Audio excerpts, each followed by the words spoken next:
You've been in your role now at Kabbage, I think, for what, 2 months? Yeah. Congratulations. Thank you. They're obviously lucky to have you, but what were some of your, a lot of times new CISOs step into a role, and one common theme I always hear from CISOs is, you got to kind of understand you're never going to fix it all. You're always going to have a list that continues to grow, and you got to prioritize what to work on. If you could look at, right now, looking back at your first 60 days, what were some of your top 3 priorities when you got into the organization, and why? Yeah. So the top 3 were obviously education. I know that when I just got in, a lot of people spoke about security. I said, wow, it's awesome. People understand security. People want security.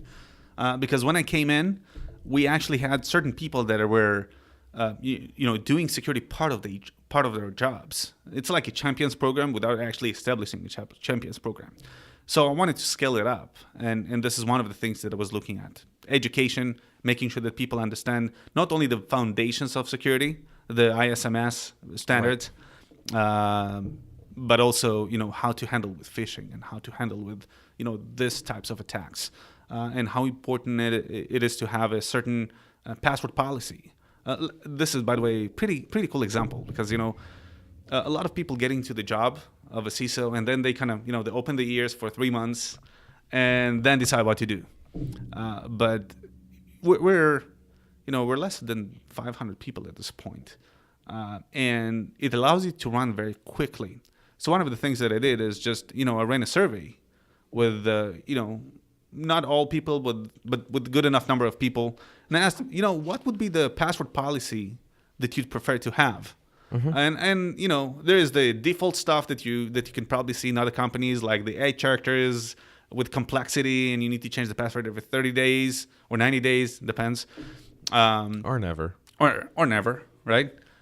So, I asked people, what are they interested in? What is the top disturbing thing with passwords? And people said, well, we hate changing passwords, right? So, if you look at NIST, and, NIST provide pretty right, good standards about, how passwords should be. Like how long they are, like 15 characters or 16, I can't recall. What was it? 16, I believe. 16? Yeah, so it was 16, and then, they said, you don't need complexity, you don't need this, and you don't need that.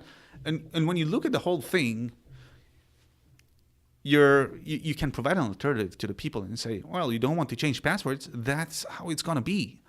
And people just voted, and we took the action on it. So, this is how quickly, we can change the awareness and be more an enabler for the people, right? For the employees of the company. Right. The other thing that, the second thing that was extremely critical for me is, knowing what I don't know, right?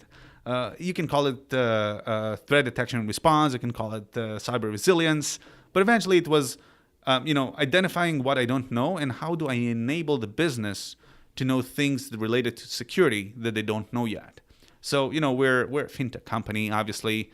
With fintech, you have a lot of fraudsters trying to gain, especially in your line of business. Yeah, especially in my line of business. You lend people money. Exactly, right? So people will always try to trick you. And, fortunately, we have pretty good automation around that, right? We have very low, rate of people that get to the manual process beyond the computer. So for that process, you want to see if there is any security tool that can assist the fraud team to identify fraud. The CyberHub Engage podcast is brought to you by CyberHub Summit. CyberHub Summit is the leading executive cybersecurity education forum, hosting their second annual event in Atlanta, Georgia on October 10th. You can find out more at cyberhubsummit.com.